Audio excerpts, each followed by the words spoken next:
and to the republic for which it stands, one nation, under God, indivisible, with liberty and justice for all.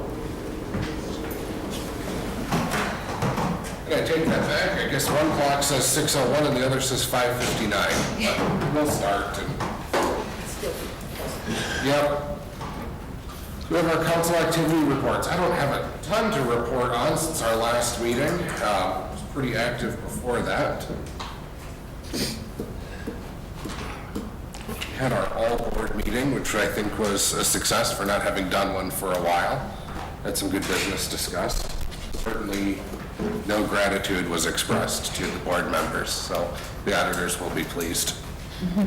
Otherwise, we have the parade coming up on Thursday. Just to count, is anybody planning to ride on the city float? Jean, I know you're out. Got my own float. Okay, Paul, were you planning on riding with? Pardon me? Were you planning on riding with us in the parade? Sure. Okay, Neil, are you in? More than likely. Okay, Megan, I heard that you're working. Yes. Okay. Are we gonna get something other than the sled bed and folding chairs? I'm working on it. Okay. I've got ideas festering, but that's why I needed to know who's coming. All right, yeah, that's really all I have, is we had our all-board meeting. I'm kind of quiet. I will, before we get started, never mind, the thought left my head. Neil? Okay, the June 2nd, we had the city board's annual meeting that you talked about, and it was a good time. I wish it was attended a little better, but maybe next year, if we can have it earlier, might help too. The 6th, we had a working session, discussed lots of topics that we'll be visiting in the future, and we just got done with Public Works, and 3-4 topics will be coming before the council next few weeks. Thank you. Megan? I had the same not appreciation board recognition thing and the working session, and we also had Park and Tree where we talked about just what we want to do with the parks over the summer and the possibility of some advertising for the upcoming baseball tournament. Jean? I just had the working session and the annual meeting committees. Paul? I had a working session meeting on budget and finance. So we did have a budget and finance meeting. That's the one I had to piece out. That's right. Yeah. Before we go forward, my password is expired. Can we get Kristen in here to kind of do her stuff? You just have to set a new one. Okay, All right. we'll try. While we do that, Okay. Just make it. I'll jump ahead a little bit. Tarek, do you want to give us a report? That way Kristen doesn't have to worry about messing with the camera while she helps Paul with the password. Okay, yeah, all right, can you hear me? Yep. All right, Bill and I had the liquor store interviews to replace the staff that he's short now. So those, I think, went fairly well. And I also spoke with the Hockey Association about getting a separate agreement with the city instead of going through the township. So hopefully we'll have a recommendation on how to move forward on that program. And also, That's what it is now, yeah. participated in the call with the Great Lakes Federal Grant Navigation Program, which is a federal program run by the National League of Cities to assist other cities in applying for various grant programs. So I'm scheduled to have another call with them next week to see what grant programs are out there that they can assist us in applying for. And then last week, last Friday, I did the training necessary for the election official. And finally, I reached out to the owner of the former shop building, and he's looking to open by September 1st. So that's good news. That is good news. All right. Any questions for Tarek? All right. Paul? Thank you. So we completed our annual tobacco compliance checks yesterday. We had 5 of the 7 businesses pass. The 2 that didn't were cited for the violations. They are kind of habitual violators when it comes to our checks. Hiring update, our next candidate has passed his background and will be moving on to the psychological and physical. Pulled up some numbers just to give you guys an idea on some of the things that are going on. For some reason this year we've seen an increase in impaired driving in the city. To date we've had 20, which puts us on pace for well over 40. I actually broke those down a little bit further and we're running about, it's actually exactly 50-50 for narcotics and alcohol. The important thing to know when it comes to the narcotics violations is a vast majority of the time on those, we're also pulling felony level narcotics off of the individuals that are being arrested. We've been working with VOTIV, which is the drug task force for the area, to address some of our problem properties, if you will, and individuals when it comes to narcotics dealing. That partnership recently resulted in a fairly sizable seizure of methamphetamine out of the community. We're working on the public nuisance properties like I mentioned last week. We're going to identify those, send out letters to the property owners who are in violation, requesting that they clean up their properties. And then if the letters don't work, we will address them further. And then we're going to be starting to do a little more enforcement and extra enforcement with the ATVs, UTVs, golf carts. As gas prices go up, we are seeing those becoming the norm.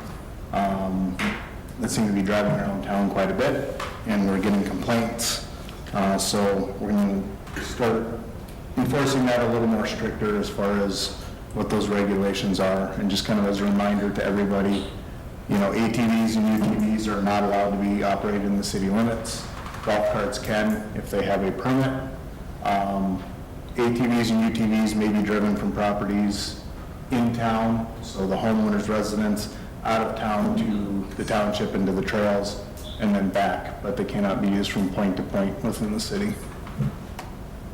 And other than that, we're just gearing up for Town and Country Days. It'll be a fairly busy week for us. Looking at your information reports, the overtime, 3 of the 7 on there are duplicates. I'm assuming those were because of field training at the same time that the incident occurred? Correct.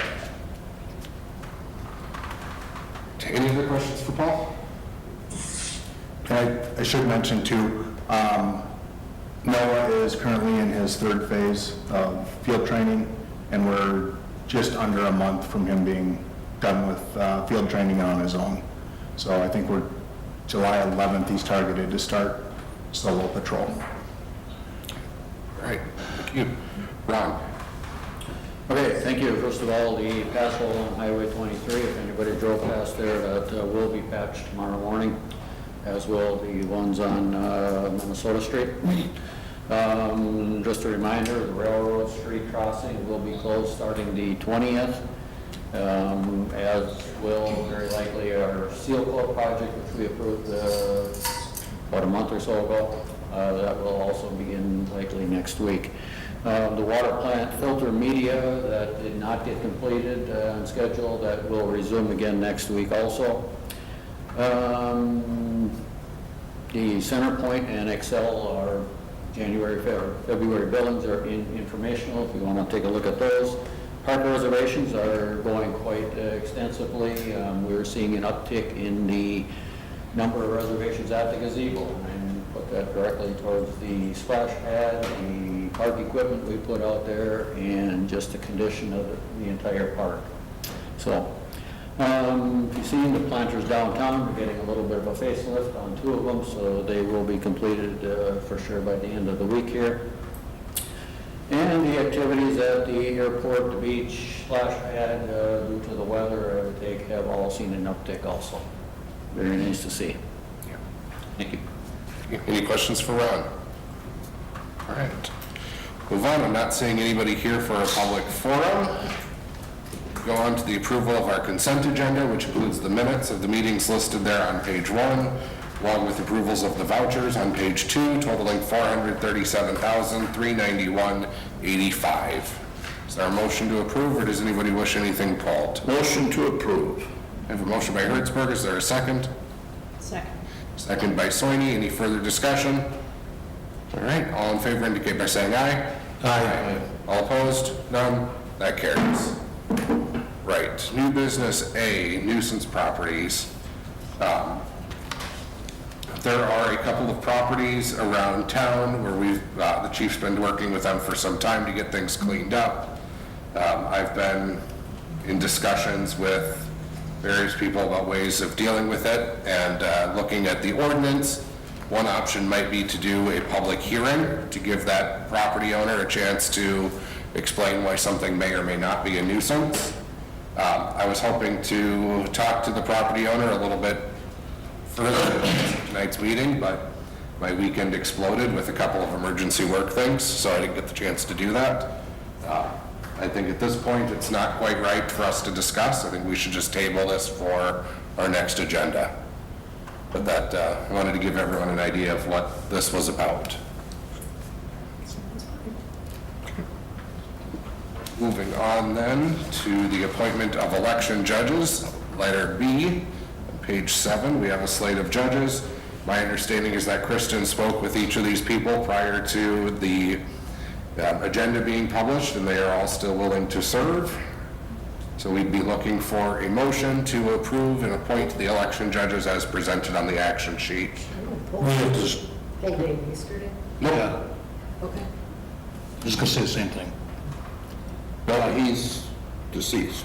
Dave? Yes. Yeah. Yeah, he passed away about a week ago. Oh, a couple of weeks ago. Okay. A week or so ago. So you're gonna need, Somebody else. Okay, verification. Might want to ask Kristen. Dave Easterday passed away. Oh, I was not, I did call everyone on the list, Yep. and when I talked to them, like, it was like late May, I guess, when I talked to them all, but, yeah, I did call all of them, and they all agreed to be judges, so. Yeah, his was just about a week ago. Yeah, I had not heard that, so. So I think we were looking for appointment of everyone except Dave Easterday, and then we will have to fill in that gap. Actually, I don't think we really need to, because I do have a knot Okay. yet, even without him, so I think we should still be fine. All right.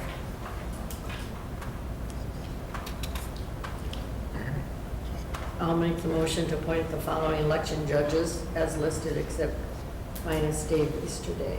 All right. Does your motion also Oh, and authorize? authorize Kristen to be the election clerk to appoint the judges in case of emergency. Okay, I have a motion by Soini as stated on the action sheet minus Mr. Easterday. Is there a second? A second. Seconded by Thielen. Any further discussion on that? Okay, all in favor indicate by saying aye. Aye. All opposed? None? That carries. All right. We have mortgage satisfaction for John and Rosa Deslam and Jan and Mary Peterson. They have both satisfied their HRA loans and are looking for the release. So we'd be looking for a motion to approve those satisfactions. I'll make the motion to approve the mortgage satisfactions. I'll second. I have a motion by Hertzberg, seconded by Brick, to approve the mortgage satisfactions for Desms and Petersons. Any further discussion? All in favor indicate by saying aye. Aye. All opposed? None? Carries. Surplus property then, going on to page 11.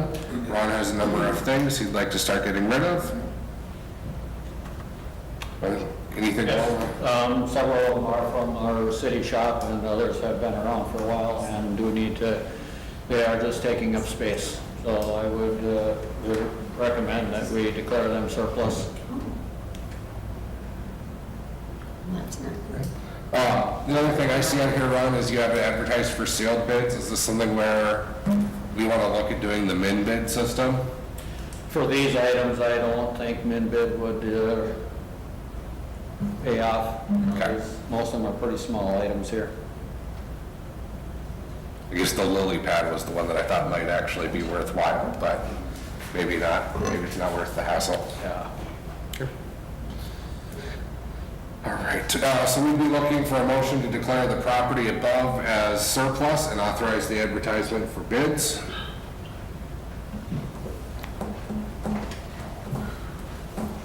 I'll make the motion to declare the miscellaneous property as surplus and authorize advertisement for sealed bids. All right, I have a motion by Thielen, do I have a second? Second.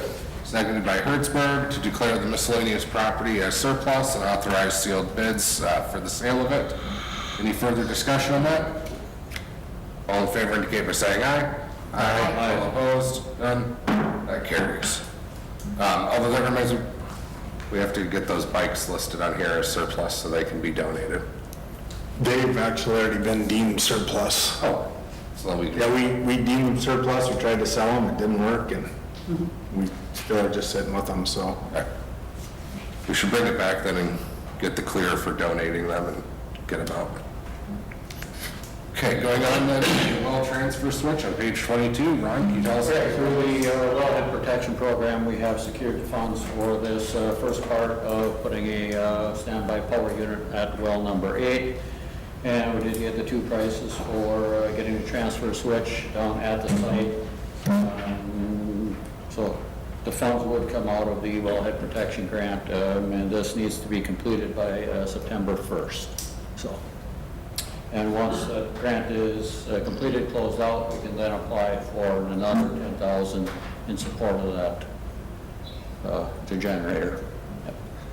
And I suppose it would be too much to ask for us to take the extra $3,800 and apply it towards the generator, wouldn't it?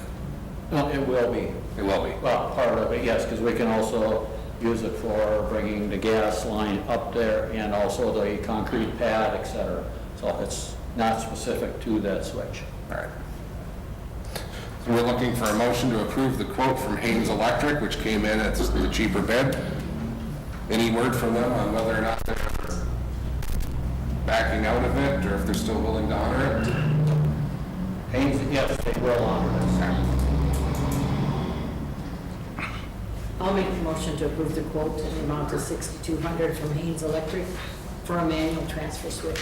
Okay, I have a motion by Sony. Is there a second? I'll second. Seconded by Brick to approve the quote from Haynes Electric for $6,200 for the manual transfer switch.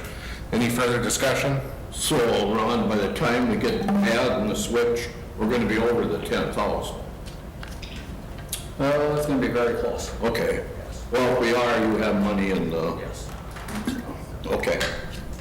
If there's nothing else, all in favor indicate by saying aye. Aye. All opposed? None? That carries. Okay. Downtown restrooms, 26. Ron? Okay, Park Board had discussed this previously, and last winter we had some issues down there with a little bit of vandalism and loitering. So we actually closed the facility for a number of months, and we actually did not have one inquiry about it. So we brought that up to the board and discussed it, and they had recommended that we close it just to try to save a little money from December 1st or to March 31st. They just don't get utilized in the winter. We'd like to keep them open, but if they're not utilized, they're just not utilized. And when they are, it's by people who do not respect them. So. Would it make more sense to close from the first weekend in November through March 31? And I say the first weekend in November just in case Halloween falls during the week and there's a downtown event, but it would still be open for that. Yes. But We should go. I mean, it's, It's December 1st, though, so it's after Halloween. right. But I'm saying if we close it through November even. Yeah. Yeah. What about just closing them at the same, on the same schedule as the streets? That's what I was thinking, the street closing. Just do it the same as that. the street closed. For the over. For the Overnight winter, parking. winter parking. Oh, winter parking. That's what I meant. Sure. Did you have your hand up? No. I do think, I guess if they aren't used, it maybe makes sense, but as a service, I think it's nice to, I could see them open from 7 till 4 or something like that. They were, that's, because we opened them in the morning, when the guys came, so 6:30, 7 o'clock, and we normally closed them at 4:30. And we still have We problems. still have problems, yes. No, we don't in the summer, No. or not too. Well, they're utilized a little more in the summer. So it seems like in the winter with the weather, if people are downtown, they're at a specific place, you know, getting their hair done or whatever, and then they go to the bathroom in there, so it wasn't Well, used as often, but, and they're different than me, because by the time I get the mail, sometimes I'm looking for it. yeah. Stop in and buy yourself a coffee and use Rachel's, I guess. That's how much coffee I had. Well, that's true.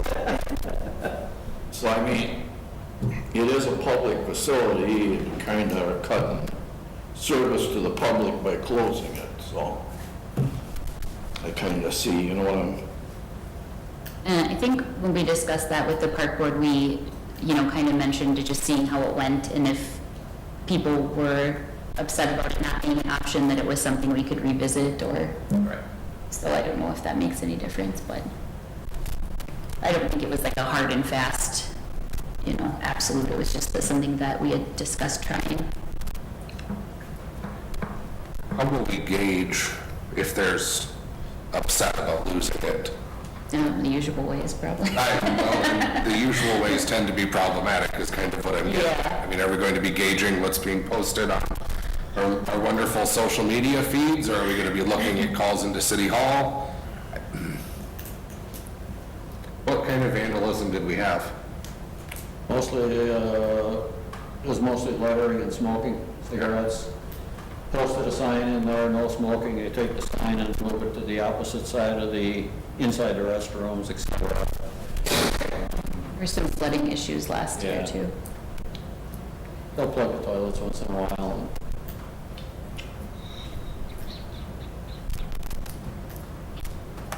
I imagine that's the biggest, it's cold, That's the worst. one side of smoke. Yeah.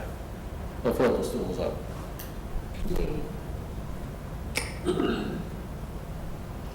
It's too bad that a couple of bad apples ruined the basket. Yeah.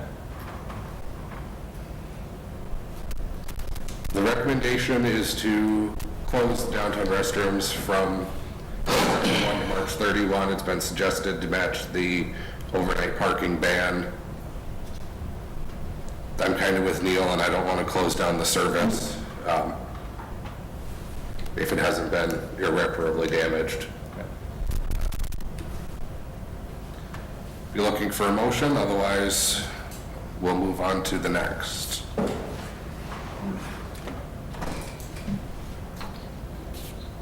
Okay, I'm going to call this one. No action was taken, so we'll move on to ordinance number 37, third series, the liquor licenses on page 27. Bill updated this in light of the law change. There was also an update with some information from administration. So it's kind of pushed through so the baseball club can get things for their tournament. But we just wanted to make abundantly clear that while the city's doing its part, there are still a number of other pieces that need to come together before the baseball club can serve harder alcohol out there. And we don't know that it's going to happen in time for the tournament later this month. And I think Belinda heard from them, they decided to wait until next year. I think that, they looked at what they had to do and they just figured they would get through this year the way it is. But they're gonna do it, but I mean, I think they're just gonna, they didn't think they'd get it all done this year, so. To them.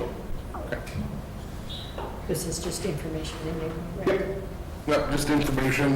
The one thing I was going to bring up, if baseball club wanted to go forward, was for the council to sort of give Jen the okay to go ahead and send it to the press if we thought we would be approving it. But if the baseball club's not going to do it this year, then I think we should hold off on that and wait until we actually get an I have a approval. question. Yeah. Would this affect, I mean, with this change, could the bowling alley use this type of change, or doesn't it? I think they only applied to baseball clubs, right? Well, I think there's, in a different section, it applies to bowling alleys, but it also affects temporary licenses. I mean, from my perspective, I mean, I think unless there's other issues with it, you should just proceed to approve the ordinance. I mean, I think. I mean, it's not a rush, but I don't see any reason to wait until next year just because they're gonna wait. I think it does affect other things, in small ways, so I don't know. I mean, I think it's just catches us up with the changes in the state law. It's good to do. That's what I'm thinking. And I should clarify, my point in asking Jennifer to go ahead was if we could get this published in the press on the 29th, then it would be effective prior to the tournament.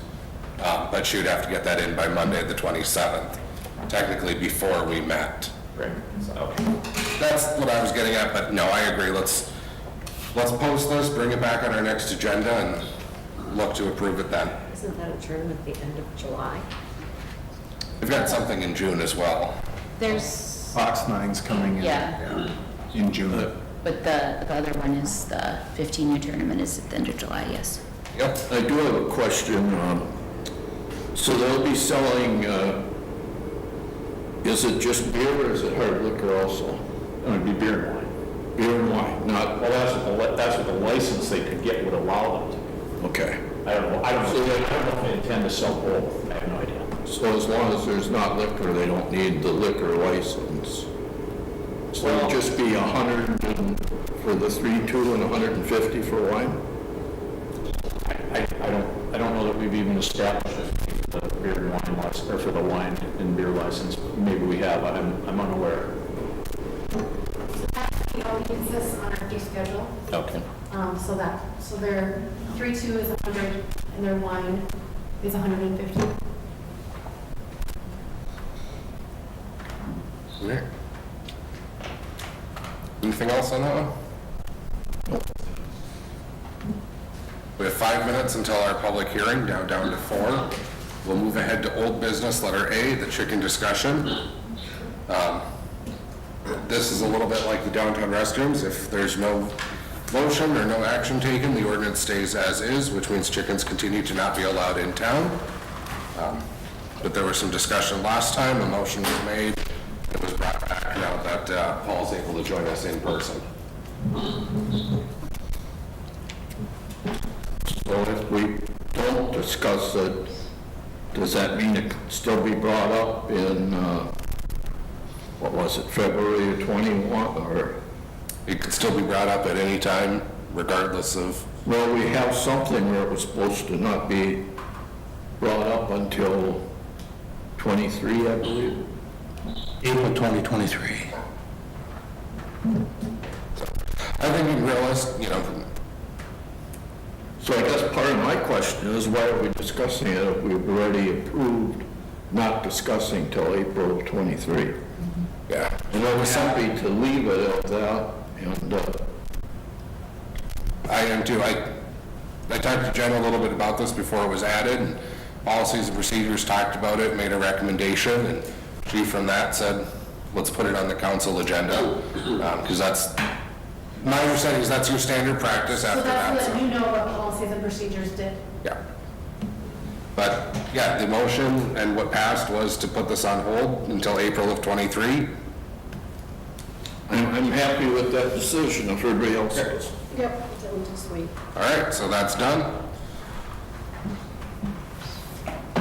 6:27, we'll go on to letter B. There's also an update there. A letter was received from Jeff Thompson that's included in the update packet there for everyone's consideration regarding extension of the mayor's term from 2 years to 4. This does not extend the current term. This would affect January. We've discussed this a few times. I'm happy to talk about it more if anyone wants to. Otherwise, we can move forward on it. I'll make the motion to approve ordinance number 35, third series. I'll second it. Motion by Soini, seconded by Thielen to approve ordinance number 35, third series. Any further discussion? I guess I'm in favor of the 4 years for one simple fact is you're doing the emergency management director with no increased salary, which is benefiting the city immensely. And it's fine that the mayor has some comments. I wish he was here. And I'm sure he's busy with Lions, and I appreciate that, but the emergency management director convinces me that 4 years are definitely in order. And I hope down the road who the next mayor is will continue in your footsteps. Any further discussion on that? I mean, I understand, I guess, some of the concerns that people have expressed or that are expressed in this letter, but, you know, as it even says, you know, when it talks about removal from office, it frankly isn't easy to remove any of us from office. So why, you know, why is it going to be, and I don't know, I guess I have enough faith in the citizens of Painesville to consider their votes carefully, and, you know, I have trust in who they vote in, and I don't think that, you know, 2 additional years for one person is going to change that. The rest of us are full years, so. Right, I don't see the reason, I mean, I understand what they're saying, but I just think for stability, I think it's a good idea. So there's a motion by Soini, seconded by Thielen to approve the ordinance. Seeing and hearing no further discussion, all in favor indicate by saying aye. Aye. All opposed? None. It is carried 4-0. I have abstained. And then it is 6:30, so we will recess our business meeting and open our public hearing on the zoning ordinance. It was noted for 6:30. Pat Flanders is here. Pat, I don't know if you wanted to talk to us about anything, or? That would be correct. Should I jump right in? I mean, unless, you know, we can wait for the other people who are here to have their turn, I suppose. Take a number. If you're going to talk about specifics, can you just give us section numbers and give us? I'm going to. Okay. First of all, I read your article in the paper last week, and I'm not a heck of a lot different. This isn't exactly fun. Honestly, it's a real curious thing with how the city hall is crammed with people for this hearing. Yes, I'm going to start with the second half, the districts, and I've written down, and I have a whole lot of things I want to address, so I would just appreciate if you follow along and circle what I talk about and make a note or two. And then when I get done, if you want to respond to stuff, you might say, we've had enough, you go home, that's okay, but it's things to think about. So we'll start out on page 49. I've kind of struggled with the whole fact that you're having an agricultural district in here at all, because we don't have a farm in, but I suppose if someday you annexed all of Painesville Township, that would change, but my own opinion is then add it, but whatever. But I just think things get too picky, and just an example is paragraph C, line 2, boarding arrangement rooms to not more than 2 persons. Well, then you get into the definitions, like what kind of a farm. I mean, if a lot of farming operations have more than 200 hens that might live in the farm, I just don't know why it gets that detailed. It's just an example. Page 50, jumping into single family. In the past, Painesville's always allowed in R1 single family homes. By the way, I have no personal issue with anything right now. I'm simply doing this because I've been in the business and I deal with zoning. And I haven't talked to anybody about it. I might mention a couple of businesses, but I've talked to nobody about it. I just got this Friday, but I read the whole damn thing all over the weekend. Killed me. Yeah, just for your information, that our single-family residential district, we don't have any property that's in that zone. That was something that we kind of created because we thought somebody might want to have something that was a little more restrictive than our other residential zones, but we don't have anything that's zoned that way right now. Yeah, I was about to say that duplexes were allowed, and no, they're not, but that's because it's a new district, you're saying? It is, yeah. Okay. So then the R1 single and 2 family is kind of... That's what we have mostly. Thank you. Page 52, wait a minute, excuse me. I'm tossing this out there, paragraph 5D about the minimum dimension of a home, and in principle I agree with that, but there's this whole issue of tiny homes providing shelter for people of low income, and the problem is most cities don't have any zoning for it. And I'm not really suggesting anything, it's something to think about for your planning commission and for the council. I turn to 52. Accessory uses if somebody has a home in Painesville, we like to call them a granny house. Can they build a granny house in the backyard if they're not violating their green space requirements? That would be one question. And the second thing to go with that is, with a primary home, I agree that the square footage in a normal residential district should not be less than 800 square feet on the main ground floor. That's a pretty small house. But can a granny house be built in the backyard? And this is becoming more popular in the nation. We're seeing more of it. And it's a way to keep people close to family, not have to necessarily go into assisted living or stall going into a nursing home. And in that regard, there's not a definition about the accessory uses there, and I really think you need that. I would like the council and the planning commission to consider that option. And first of all, I think it's really important. We almost did that with my mother. I almost built her house on my 20 acres. I mean, it would have been wonderful. Grandkids are close. It's a good quality of life. And they don't necessarily need 800 square feet. If they're living with a family, they might build something that doesn't have a kitchen. I don't know. But I would just say maybe no square foot requirement, but then address this issue. I would highly encourage that. All right, page 56. Got a little whoops there up in the top. The lot width for, let's see, what zoning district is this?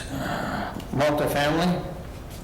The width of the lot has to be 10,000 feet, and the square foot of the apartment house is 75. You've got those two turned around. It's just a typo. I think what happened is the headings started on the other page, and so it was an easy error to make. Just a typo.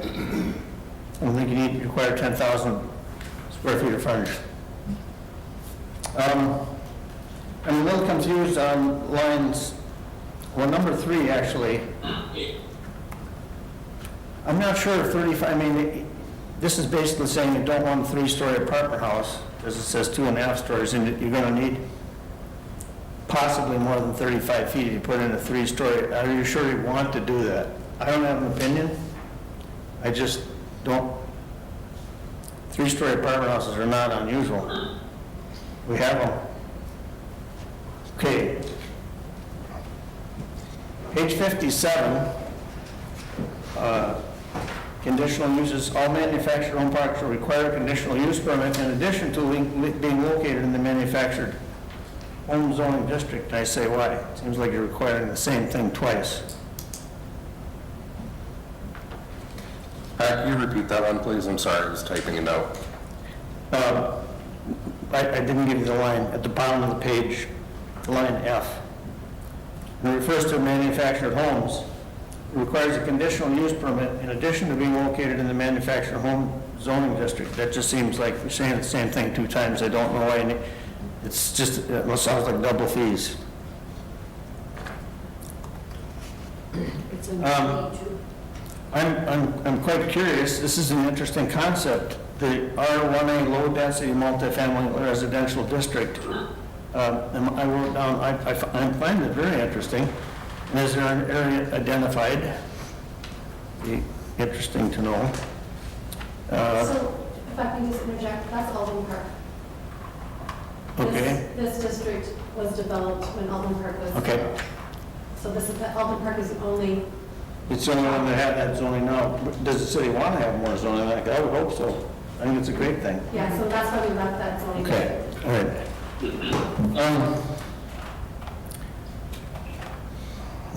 I still have 61, line C. That 800 square foot requirement, is that per unit? Ground floor space, I'm not sure, and that might just be me. If you go down to the central downtown district, it says that every use unless expressly exempted below or allowed by conditional use permit shall be operated entirely, in its entirety within a completely enclosed structure. Well, we have the coffee shop that has a lovely outdoor seating area, and Queen Bees has an outdoor seating area. And gee, successful towns and cities actually encourage that sort of thing. And my interpretation of that is it's eliminating it. Just make the note, please. Page 64. Two questions. This is, the scary part is, you can anticipate till the cows come home and there's always something you miss. And I'm not big into secondhand stores, but I didn't see them listed in here, and we have those in Painesville. Maybe it has been addressed by planning commission, I don't know. And then, I think secondhand stores would be under retail stores. oh, well, Or apparel or, Yeah, either one. all right, thank you. If you go down to paragraph D, line 5, this is one that I would really think needs clarification. When we attempted to do a downtown redevelopment plan a few years ago, unsuccessfully, but one of the things I discussed with the council in the past is to allow ground level residents. That's not a new concept. Every city in Europe has it, and I'm sure there are plenty in this country that do too. The St. Joe apartment commercial complex, they have 2 of them, but their rule is main floor has to be commercial. And it took them several years to build the second one because they couldn't get the commercial. I think it's a great way to provide handicapped housing if it's right at the sidewalk level. I'm not saying not have commercial, but if my dream for Painesville is still to see a 2 or 3 story either condo or apartment house or a mix, 2 of them, one that's over 55s, 55 and over, and the other open to all age groups. You would create a healthy mom and pop restaurant underneath that. These people could contract for meals, and I'm not sure that I see language that I think is clear enough. I think where people were coming from on apartments was not, I think the idea is that, I don't think anybody doesn't think that having one downtown would be great, but if you're gonna have a 24-unit apartment, we wanna be able to make the landowner address parking, because we don't wanna create 48 cars that need to park on the streets downtown. That was the main thing was. That's in your parking section, and we'll get to that. All right, but that was the main reason that on apartments, we didn't want to permit them downtown without a conditional use permit because they wanted to address that. Okay. Personally, I'd still like to see language that it can be added to this, but that would make it sound like it's encouraged, and I just don't feel encouraged that that's there. I look at it as a maybe. Highway Commercial District, Business 23 was the entire old Highway 23 through town was commercial zoning until I lose track, Billy, you might remember, maybe 10 years ago, it was changed. Is this saying that that's going to go back to commercial? If you read the intent, paragraph A up in the first one. Well, it's probably unfortunate, we should have given you a zoning map to look at with it. That was on my notes on the back here. I appreciate, Jennifer got me this immediately, and she printed on both sides to save a tree, that was great. But at the end of it, I was going to say, is there an accompanying map? As it doesn't explain it there, but okay, I'll look at that later. Page 66, paragraph F, you got a typo. Rental as an accessory use provided, just put the letter Y there instead of R. I'm just being friendly when I point those out. Okay, page 60. I can't follow where you're referencing. Oh, I'm sorry. Page 66, paragraph G. Open outdoor sales, service or rental as an accessory use provided. Simple. Sorry. Okay, page 68, heavy industrial district. Permitted uses, and this gets back into, there's just a couple that pop into my head that are real obvious. There's nothing that mentions plastic or steel, which is about 85% of our current industrial park. So, If you're on page 68 under I-2, Yeah. is that what you're referring to, Pat? I'm looking at Section 36-49, you get on to permitted uses, paragraph B. Yep, on page 68. Yep. Okay, so that is I-2. Our industrial park is I-1. The only sections that we have are I-2 is AMPI and part of Cenex's fertilizer plant. Really, so the industrial park is considered I-2? No, industrial park is considered I-1. Oh, sorry. Light That's on industrial. page 66. Yeah, that's light industrial. Okay, thank you. Another issue, of course, that would, how tall a building can you have in the industrial park? Is there a 45 limit? feet. How much? 45. 45? You got 90 feet in I-2, huh? So on page 68, C3, Yeah, building height is 45 feet, except for silos, 90. right, I'm sorry, I did read that. I have a concern, and once again, I have no interest, no money, no investment, but I have a concern about the 45-foot limitation, and I really question whether everybody falls under that. And I think it should be taller. I mean, we want industry, that's the best paying stuff we got going on around here. I just think it should be reviewed. Maybe I'm wrong, maybe they're all under 45 feet, but Currently, everything I believe in the industrial park is under 45 feet, except the tower that is up there. And I believe everything is under 45 feet in I-2, except for AMPI silos. I'm still concerned about it. Somebody else might want to come in and be taller and just, Absolutely.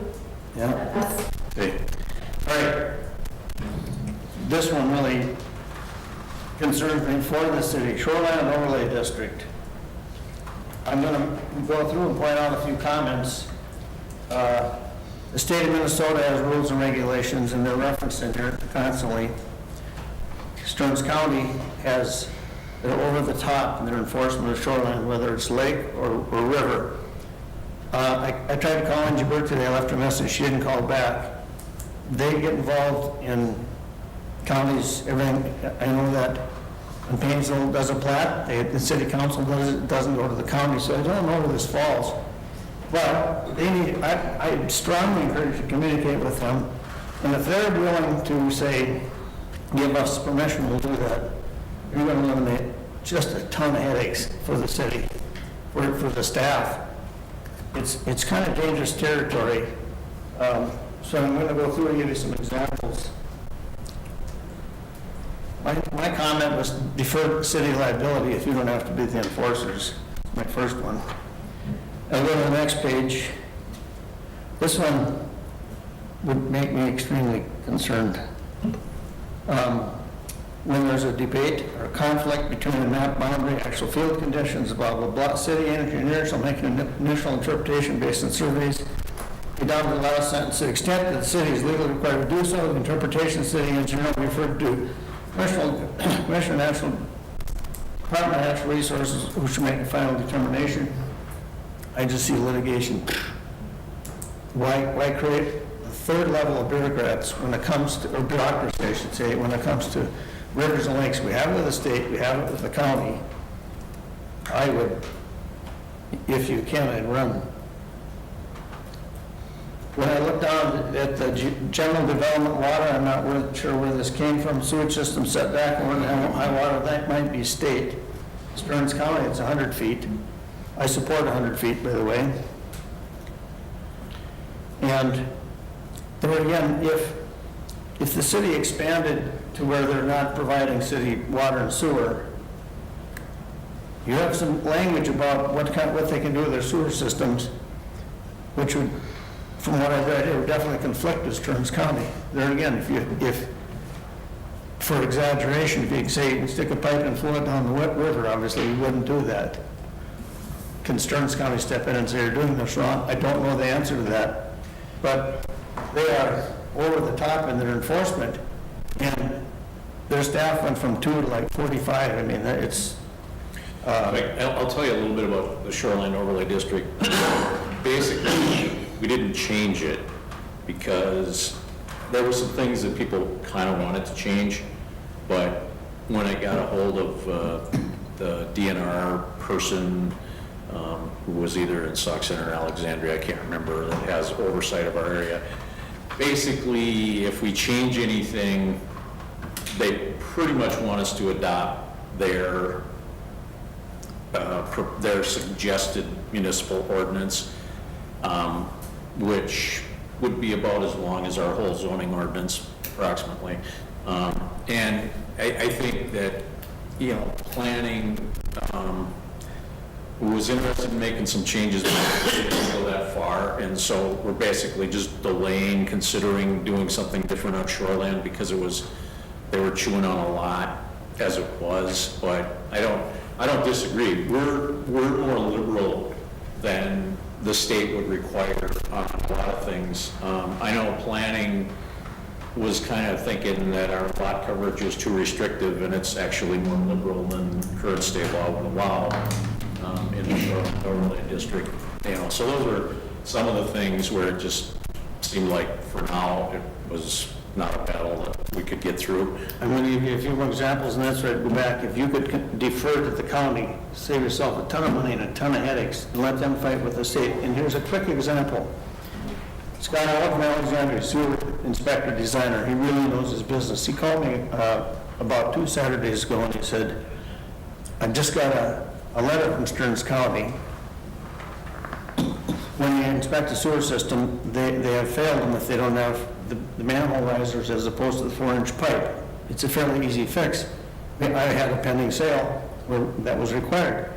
And he said, the state of Minnesota, this is probably politics, I don't know why, but they contacted Stearns County and they said if it was built to code, you can't enforce or make them or fail the system because the manhole covers. And I'm like, and he's supposed to contact everybody he's ever given that directive to. They just pushed it off onto him. And I said, what?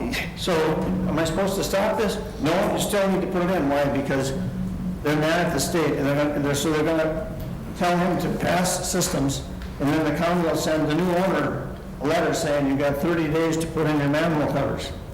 You guys want to get into that? Trust me. I've been involved in the sewer stuff a lot, and it's just a can of worms. Now, if you can't defer to the county, I'm not sure you can defer to the state. On page 71, line 2, if a sewer system is non-conforming, you guys are pretty generous. They got 5 years to update it. With the county, they got 30 days unless they can prove that they have hired an installer and they realize they can't get it done that fast. Page 73, paragraph 3 is a nice paragraph. You get into permitted uses in a floodplain district. In Oregon, golf courses are one of the biggest polluters. They use tons of chemicals. You can build a golf course in a river, or down below it says you can't tear down an old building. Why not? If it's in the flood zone or in violation, you should be able to tear it down. You shouldn't want it torn down. Give them a gold star. Then on the next page 74, top paragraph B, interpretation of the district boundaries. It's a little bit of a challenge. You need a surveyor to come out and show you where that all lands, but puts the planning board in a bad spot. They will make the necessary interpretation based on under your floodplain. I wouldn't want to be in the planning board doing that. Well, I suppose, because they can't sue me because I'm on the board, but that's awkward. And then a typo, I'm going to skip that. It's too hard to find too fast. I got more to say. In the city, this is saying that they have to keep a record of first floor elevations and maintain a record of the elevations, including basements, all new structures, alterations in the floodplain. The city also maintain a record of the elevation to which structures or alterations to structures are flood-proof. What poor city employee are you going to make do that? Or are you going to hire it out, contract it out? It costs money. All right, I'm done with the lakeshore, or shoreline. Town developments.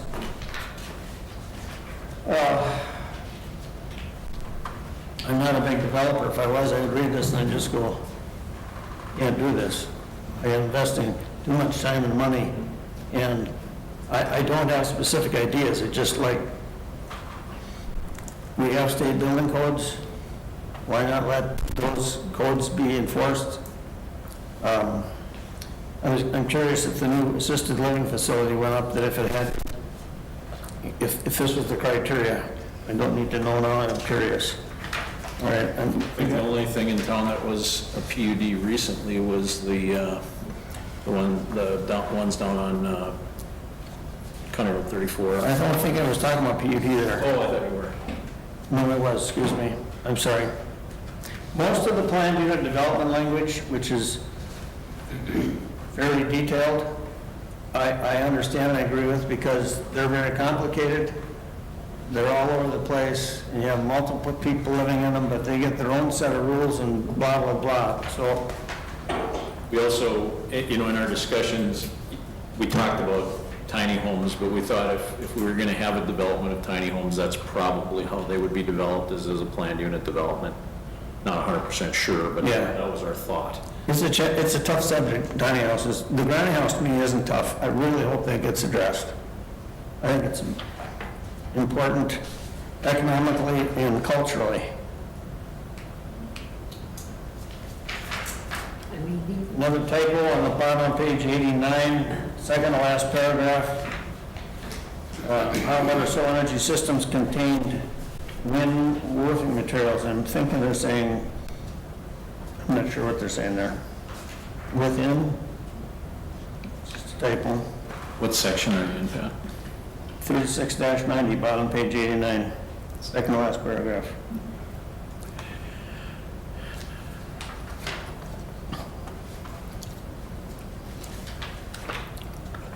And the last one in the zoning district portion of this is page 92, the first paragraph for wind energy system, well, under the requirements of wind energy systems. Paragraph 1 talks about the height of the tower is going to be, the setback would be from the nearest property line a distance equal to the height of the tower plus 1/2 the diameter of the rotor.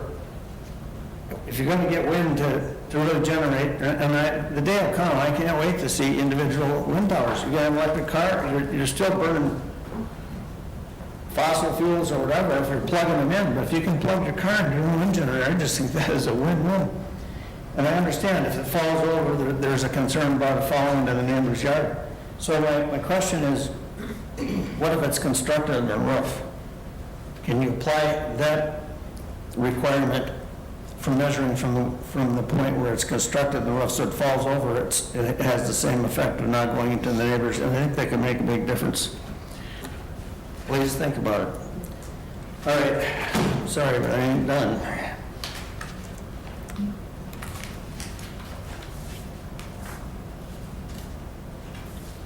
Now, the first part of it. Page 2, intent and purpose, paragraph A3. Except in the most unusual circumstances, a variance in the ordinance will be denied. There's some contradiction here. If you go over to paragraph B, 36-3C on page 3, when they talk about non-conforming lots that are already in existence, and I agree with this, they'll be considered, be lots of records, so they might be considered illegally buildable, even though such lots may not conform to the minimum requirements of this chapter, provided setback requirements are complied with insofar. But the really juicy one is on, I'm going to jump ahead to page 6, and this one I like. Oops, it's the wrong page. God dang it, Flanders. What?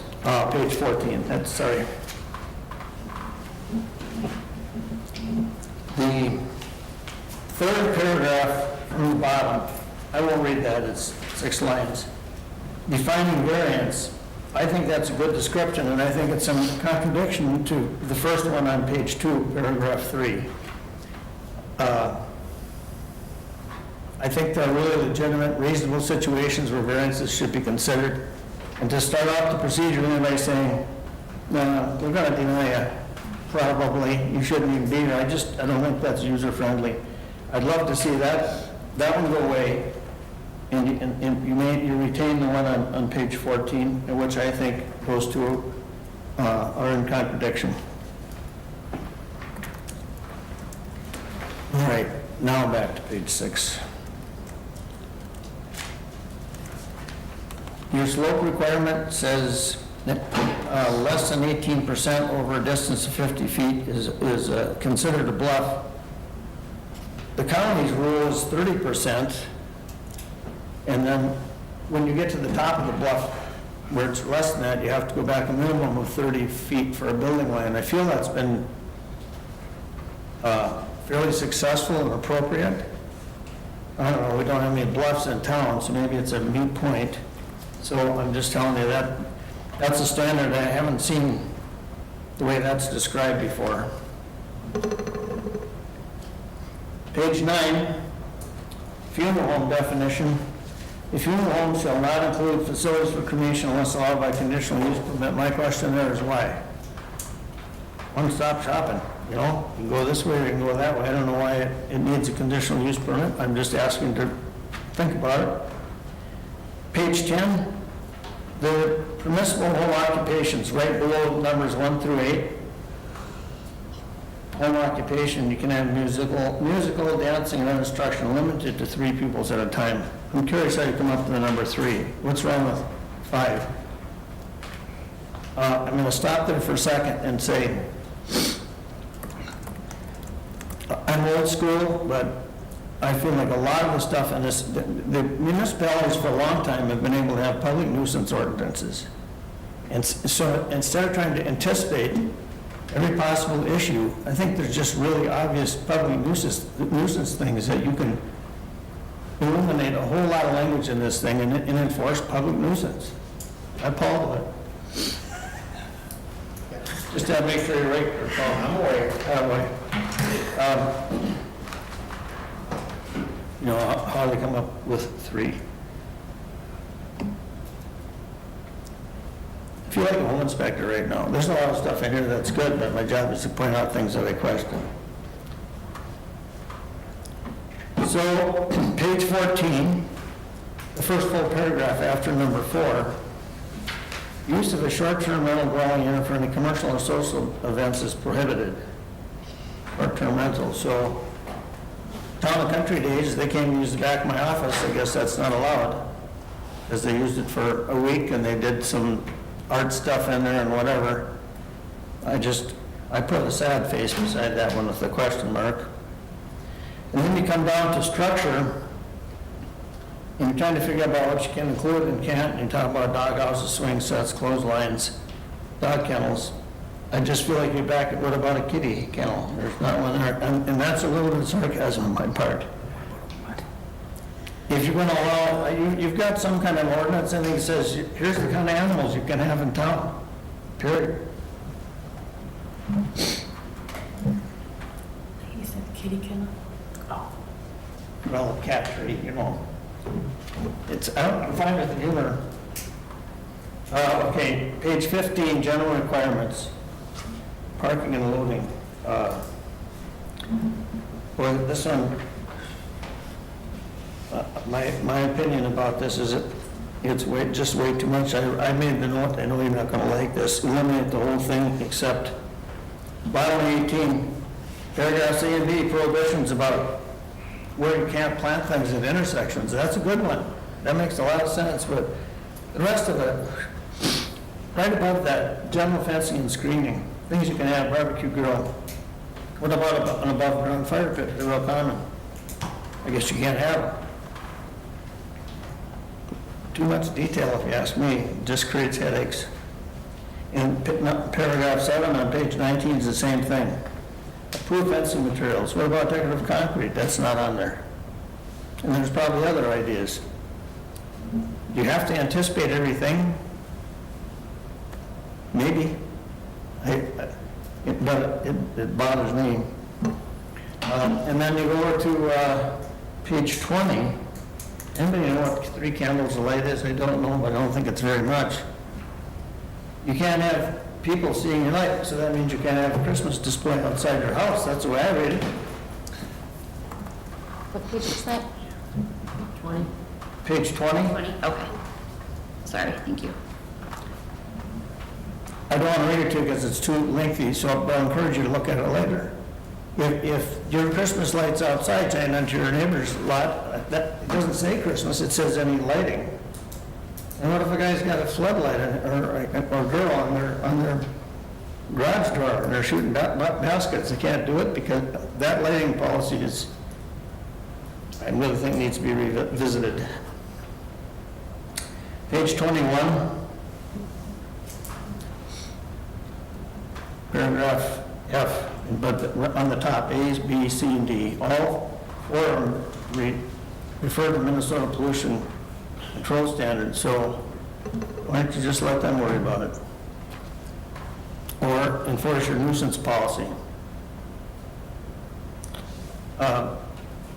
This is a little newer, but height and yard exceptions, paragraph 2, I would encourage you to read that 5 times, not now, and see how we interpret it. And then paragraph 3, handicap accessible ramp. The waiver is for 1 year, thereafter the applicant may obtain an extension of the waiver annually. My question is, you got a handicapped person and you've agreed that they deserve the waiver. Is it so you can charge them a fee every year? So we did clarify that there's no fee for those permits. It's just making sure that the person is still there utilizing it. They're still using it, you're saying? Yeah. Okay. So, yeah, no, we made sure that that one is not a fee permit. All right. Page 22, non-conforming uses. I think that this one is pretty good, except for paragraph 4D. And once again, I've talked to nobody about this. I think it could fall into the public nuisance, well, needs some clarification. It's saying that somebody can grandfather in, use the example of no junkyard may continue as a non-conforming use for more than 1 year after the effective date without putting a building around it. Well, that would put Stanger still in trouble.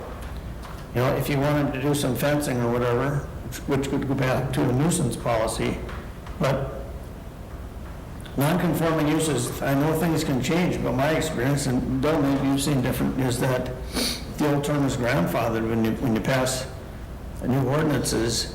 An existing use can continue, not be discontinued in 1 year. Just seems very unfair. It doesn't affect me at all. I just couldn't help but notice that. Temporary structures, I felt pretty good about that one.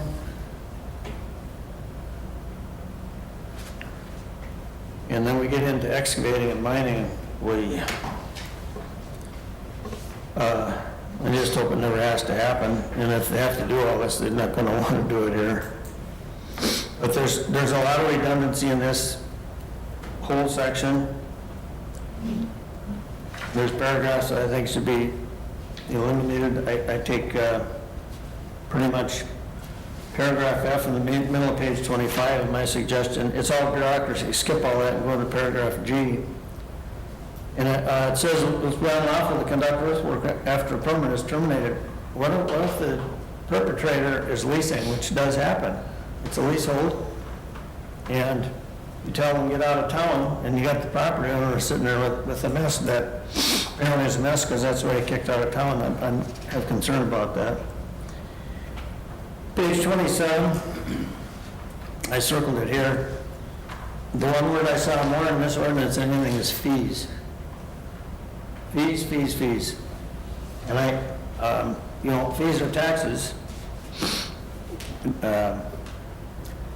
I don't know the legal aspect to this, but when I was on the school board, whenever we're going to charge something, we had to inform the public of it. They got the vote on it, and I'm concerned about, and there's no fees listed here. Like, every time a fee is mentioned, I think there should be a number affiliated with it, and it doesn't exist. Is it $10? Is it $500? 5,000 for each thing?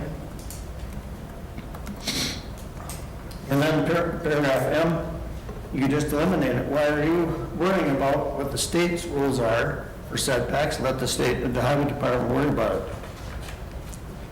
I sound like I'm bitching right now. I apologize. It's concerns I have. I have a huge question mark on the whole page of 28, not gonna go into it. Restoration standards, plan must be consistent with the city's comprehensive plan in this chapter. Who's gonna write this plan for the comprehensive plan? I'm saying that in your defense, you or the staff, or the committee that does it.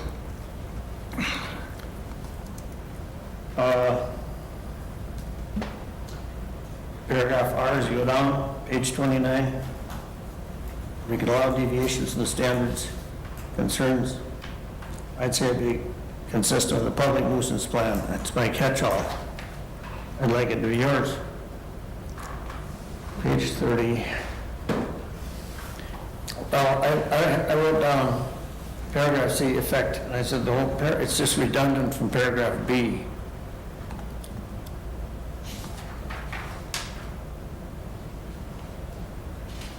The sign thing, page 33, paragraph 8, if the state has its requirements regarding the roads, eliminate it. You're not the ones to enforce it. But a simple sign, they ask for so many things, like the cost of the sign. My question there is why? Nobody's asking the city to pay for it. Top of page 34, first paragraph 3. Fences, rocks, and other structures. No sign shall be painted or placed on a fence, rock, or some other structure. I think some of the most attractive signs, personally, are signs on rocks. I don't know.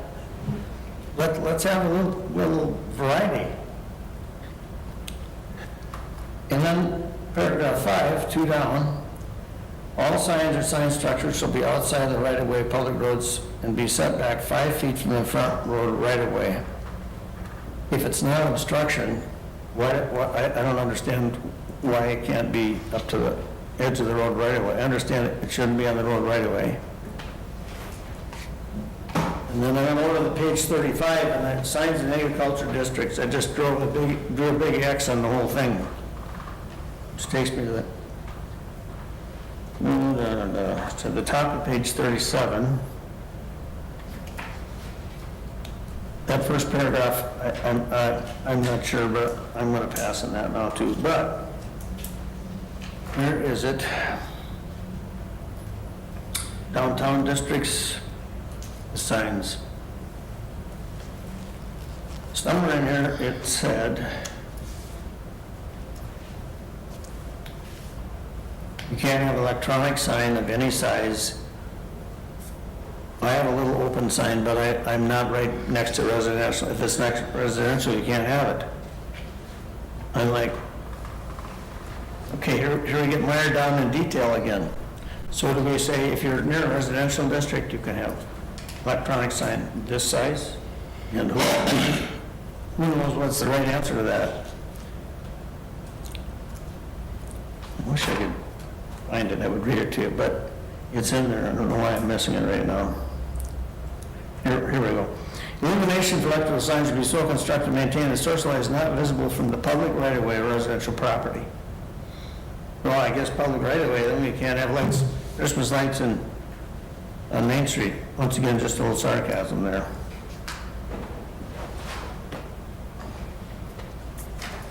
I don't know what a changeable copy sign is, but use some definition.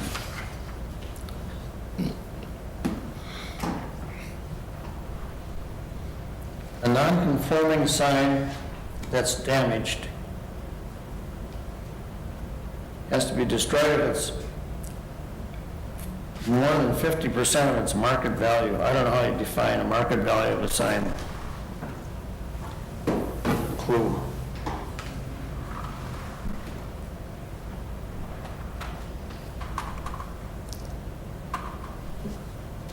Towers and antennas, like I said before, I'm pretty impressed with, actually very impressed with most of that. The concern I had was the individual one on the wind power.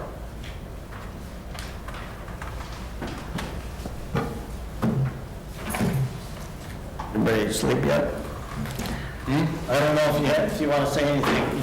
I'm not expecting that because I came with a lot of stuff. I just hope you were using your pen and that I think it's worthy of addressing some of these issues. It's no skin off my back if you don't, but I've been involved. The city council from time to time has asked me to come to them at the meetings and talk about zoning, and sometimes I've asked to come and talk about zoning because I've just been involved with it for 45 years. But there's no personal vendetta here, you know, or underlying plan whatsoever. Pat, I just want to go through a few of your comments, and then I've got an idea of how we can deal with this. And I'm just going to start at the top because mine are all in order of pages, not the way you talked about them. The definition of bluff, that was something that we talked about, and I think we ultimately lifted that straight from the DNR, didn't we? Yeah. Yes. Yeah, so I don't know, if Stearns County differs, then they're differing from the state, and we... They are more restrictive in many respects with lakeshore or shoreline management. They definitely are. That is a Stearns County rule. You asked about why a conditional use permit for a crematorium. My thought is there are a lot of chemicals that come from burning human bodies, and we should be making sure that they're disposed of properly. That's why I'd want to see a conditional use permit there. It appears as well that there are a lot of laws regarding direct cremation and what kind of facilities you can or can't have. So it would maybe require additional things anyway, so, yeah. I'm going to learn, so fair enough. I haven't found an exact thing as yet, but to it. Your comment on the parking restrictions, just to confirm, you and I didn't talk about getting rid of the whole darn parking restrictions before this meeting, did we? No. I've been too busy reading this damn thing all weekend.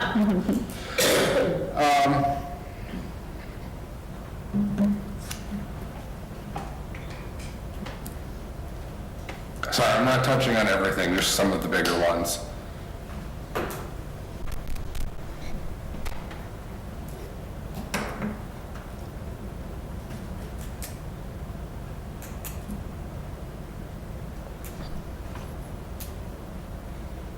Bill, do you know if it's possible to have the county tackle the shoreland overlay?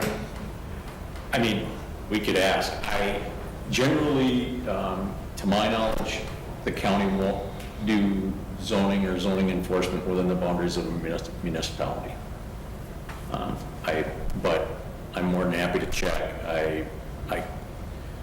If I was wrong and they were willing to do shoreland within the city, I wouldn't, you know, I mean, but then I assume they would want us to, even if they were going to do the enforcement, they either want us to adopt their shoreland ordinance or modify ours. I don't know which, but yeah, I mean, I'll ask, I guess. It doesn't bother me. Yeah, just bring it up and call them back. If I assume you're calling me tomorrow, I'll give you an update, and then you can take it from there. How's that sound? That's fine. Any other questions or comments for Pat?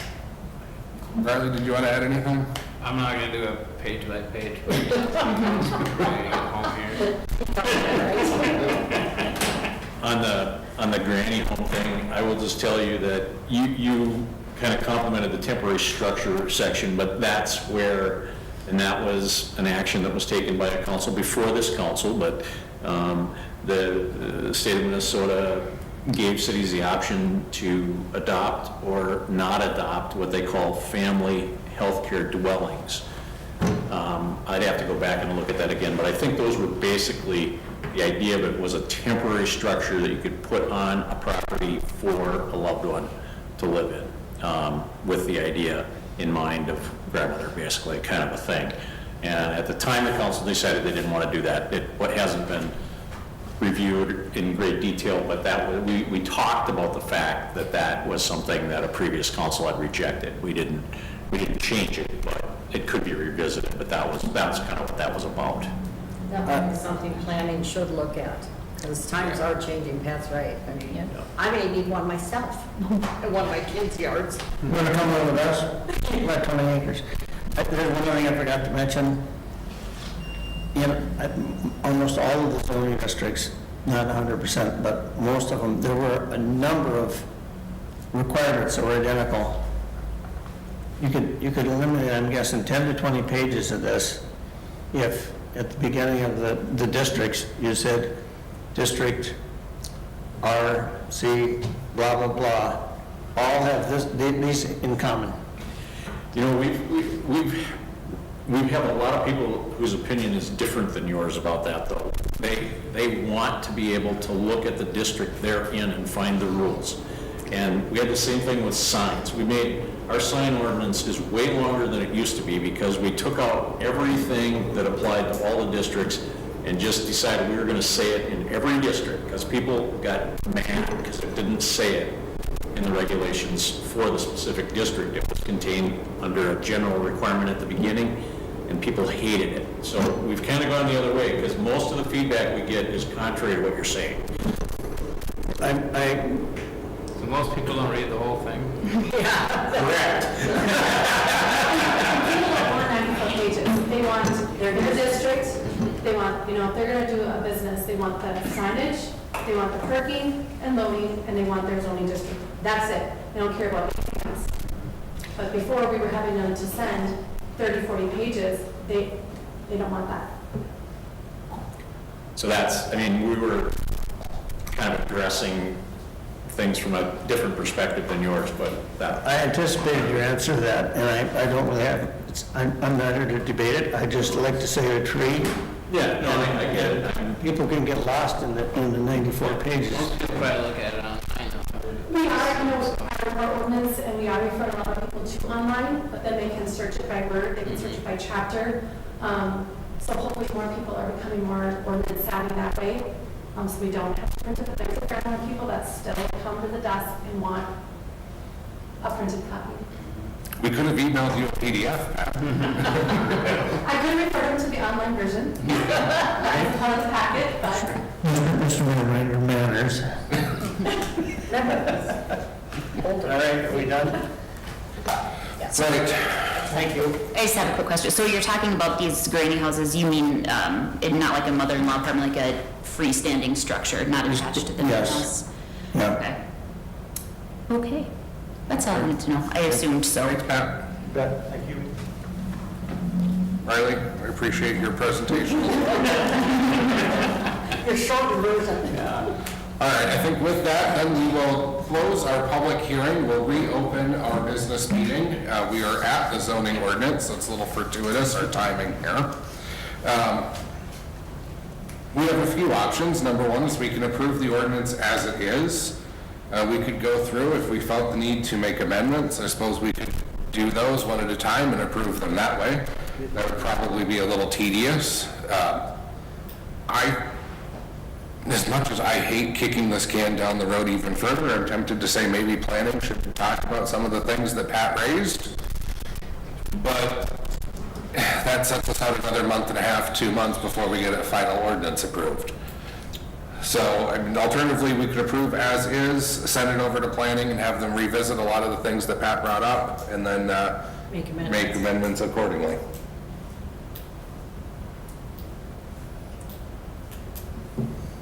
Jennifer's. Yeah, do we have recommendations from the two who are most heavily involved in this? I don't mind, it's probably administratively a headache for Jennifer to try to summarize the topics, but I don't have a problem with planning, looking at it. Some of the things were typographical, those should certainly be addressed. I don't have a problem. Some of the things we've talked about, I think the tiny houses thing that he brought up, I think has been discussed. The granny houses kind of thing we've talked about it. Now, whether planning right now would say, well, let's amend it now, I don't know. But I agree, it's something that should be talked about. I think but I don't know that has to be addressed before we approve this. But, I think some of the stuff, we spent a lot of time talking about how tall should things be and all that kind of stuff, and I don't know if planning would think that we should revisit the 35-foot height or the 45-foot heights in any of the districts or not. I mean, I guess if they want to talk about heights and setbacks again, we can do that, but it's kind of been talked about. I think everybody felt pretty comfortable that we don't have anything that's bigger than that, and the couple times we have, that they've applied for a variance and we've been able to work through that. So I don't know. I mean, but yeah, there was some things that were talked about there. I'm not big on the idea of,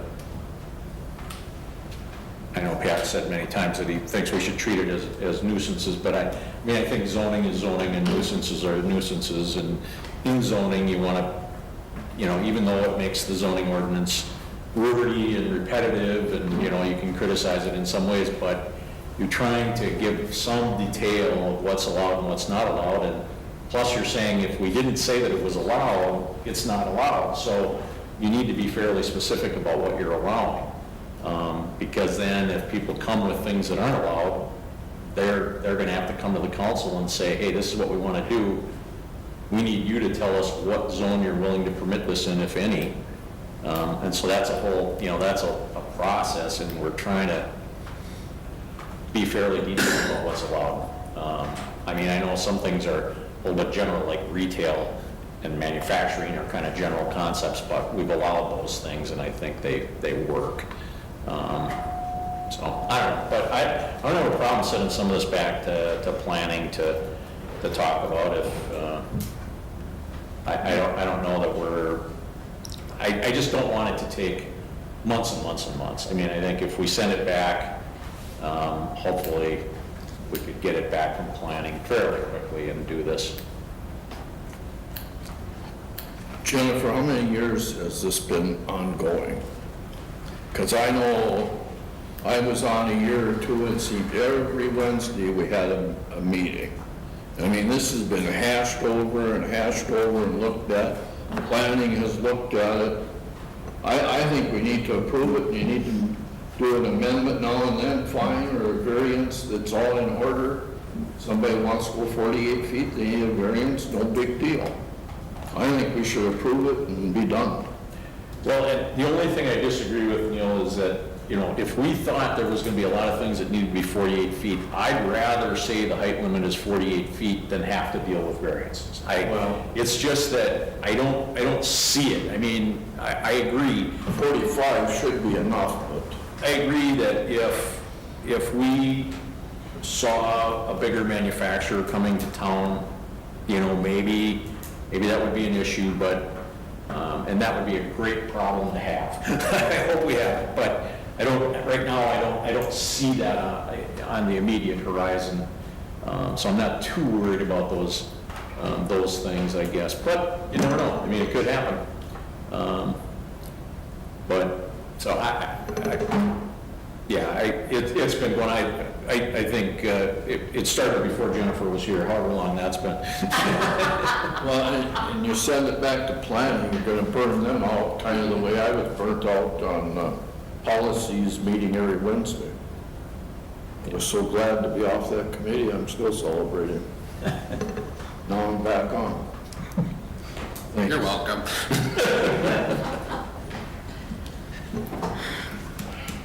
So if I could just maybe interject just a little bit. So I think Pat has some valid points on a couple areas. One of the areas is the lighting with the Christmas lights. I think that is absolutely should be addressed. I think he has a valid point on the shoreline and floodplain. I think we need to check with the county. I think let's do our due diligence and let's see if we can or cannot do that. If we can, how are we going to work that? And if we can't, we'll stay with the standards that we have. Pat brought up the word fees, and a lot of them. And why aren't they in the ordinance? Since I started here, all our fees are set by resolution. They're not incorporated in the ordinance, because then if we ever have to adjust the fee, we have to amend the ordinance. So the fees are set by resolution, so they're not outlined in the actual ordinance. At our fee schedule, is adopted every year. It's reviewed by Budget and Finance during the budget review period, like from July to September, and then the fee schedule is adopted every January. That's also on our city website, so I wanted to make sure everybody knew that. We have talked quite a bit about the tiny homes and the granny homes, and yes, parking has been a lively subject. You're not the only one that thinks that we should just get rid of that entire section. Parking lots are expensive, nobody wants to take care of them. There's no actual, you don't get anything back from them, they're just overhead. However, the school is a prime example. If they would have put on that huge addition and did not add parking, we would be in deep trouble over there. Because if you get the wrestling tournament there, they're already parked down Ponderosa, the grandstand is another issue. I mean, they're already down Burr Street. All we do is get complaints on parking. So I am one of those people that want the parking ordinance, because I believe we've had the downtown discussions about there's not enough parking, there's not enough parking, there's not enough parking. That's why if you have a business and you live in that business, you have to have a conditional use. You have to have a conditional use because we have to make sure that you have enough off-street parking to do the downtown sweeping and snow and all that jazz. I would not be for bumping this back to planning, and the reason is that we only have one planning board member here. The planning board member that read this front page to back, I don't know about the others, is no longer on the board. If we're going to bump it, which I'm okay with, I think it needs to come back to a joint planning and council, so that council can give some insight to planning and that you come up with a altogether conducive ordinance to adopt. That would be my suggestion. The planning board was invited tonight. I got one phone call from Josh Horman and he was unable to make it. Randy sent it. And Randy was not able to make it either. He emailed me. I did not hear from Katie, but we're down to a 4-member board. And it's a lot easier to set a special city council meeting joint with planning versus planning board meeting. Can we get everything done in one meeting? Sure. I guess we need to bill the shoreline thing. So We'll find out about that, that should be. So my thought would be to address the typos that, there's like 4 of them that Pat outlined. I think we would call Springs County to address the shoreline and the floodplain. And then I think we should address the lighting section and bring those revisions back to a joint planning council meeting to take one more look at it. And, you know, Pat brought up a lot of good points, but whatever we adopt and whenever that adoption is, it is a snapshot of that day. What our community looks like, we don't know what it's going to do in 20 years. The ordinance, you know, is what it is today. Our comp plan, which needs to be addressed, that is our futuristic, you know, our big setting goal type things. So is it perfect? It's probably not perfect. Is it 94 pages of perfect? Probably not. Is there places we could cut? We probably could, but we're trying to also make it maybe a little more user-friendly in just reading it. Is there a lot of red tape that Pat said? There probably is. Some of it is based on general experience with it. If we push everything to the public nuisance, I'm all for it. Delete the zoning ordinance and push it all into Paul. Great. I'm all for it. Let's try it, but I don't know if Paul wants that. Did you cancel the next planning meeting yet? Yes. Yes, because we're only down to a 3-member board that night, so I have no agenda items, and there's no, the person that you have on your council won't even be at the board meeting. So for us to have a planning board meeting to address what we just addressed tonight without Jean there, that's probably, I don't want to say it, but possibly a waste of time. No, it's a waste of time. So we're looking realistically at a joint meeting in July, at that planning meeting. Yeah, or the last week of June. You know, I think we could, you know, set a special city council meeting and invite planning to come. You know, planning has already given us their recommendation.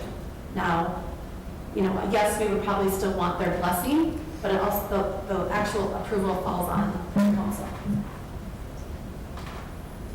The lighting was brought up in planning. That's one of the sections that I'd like addressed. The planning did not make the changes. They approved it as is. But I think that is one place that we could address We did Christmas lights. talk about holiday lighting and stuff at that meeting, and they didn't want to address it.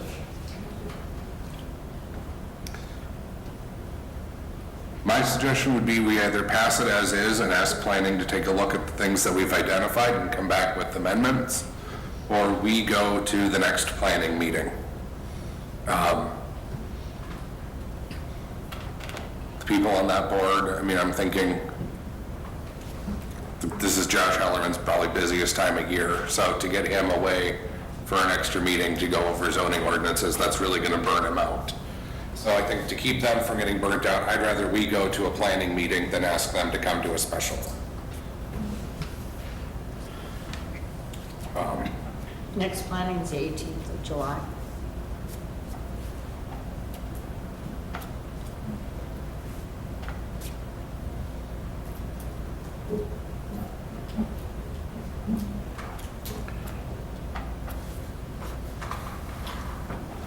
I guess if it's just a couple of things, I'd like us to take care of it before we approve it, rather than amend things some more. Because we're going to amend things later on, but at least these things we could take care of ahead of time. I think I would prefer that also, especially the lighting, especially the shoreline and floodplain, to get that solidified. Maybe there's a couple other areas too that I have to go back through my notes, but for sure those, let's try to get as much right as we can right away. I've got a question. And I have not read the 96 pages. We'll let you. I have a copy. I'm good. Do we address at all in here, and it kind of goes to some of the nuisance stuff, but in Christmas lighting and everything else, but do we address anything as far as like yard art and that sort of thing, as far as what is permitted within those areas? No. I was thinking about that when we talked about holiday lighting as well, because, there are situations where it is something, an item that is not permitted by the ordinance, but then when they express that it is a holiday and, a holiday piece, that's not my call. But if, that's the thing, if we do make an exception for Christmas lights, which I guess when I read it and when it talked about illuminating a structure or something, I didn't think of Christmas light, but I guess technically it is. That might be a concern too if it is somebody that is, it's like a year-round thing where it's. Well, the other thing that's troubling is, I don't know that you can get away with defining Christmas as the only holiday that you're allowed to have lights. Right. And that's what I'm saying. Although the world's not that Right. simple, so. Yes, of course So not. you're gonna have. Holiday lighting. Holiday lighting. Holiday lighting is gonna be, we're gonna have to come up with a definition of what is a holiday, for, Yeah. if we're gonna allow holiday lighting, we're gonna have to define what's a holiday, because it can't be, because it's Uncle Joe's birthday. So, just a quick and easy, are you thinking like a pink flamingo in your front yard as yard art? We do not permit, we don't issue a permit for yard art. If you have a pink flamingo in your, your garden, I guess you have a pink flamingo in your garden. I think that. But if you're trying to get at other things that, I think we're getting into the nuisance ordinance. yeah, though, we don't permit yard art. We don't Well, and say. and I don't know if the zoning is necessarily the right place, but you could end up with a situation where somebody's like, I really enjoy toilets, and I'm going to put 15 toilet planters around my property. Technically, by the nuisance ordinance, those would be violations. But at what point are we looking at these things as art and somebody's, ability to put that sort of a display, if you will, on their property as compared to, somebody who has a pink flamingo or a yard gnome in a planter or something like that. So if they wanted 15 toilets, it would not fall under zoning. Right. I think that's a discussion for another day for the nuisance ordinance, not zoning. So I think the question is, how do we want to move forward on the zoning ordinance. I'm gonna call for a motion, somebody should make something. Well, I'll make the motion because I feel like since I'm on planning and chairman now, that we. Chairwoman. Chairwoman. That we should do a joint planning and council meeting and hash out these few details so that we can get the ordinance as much of it correct as we can.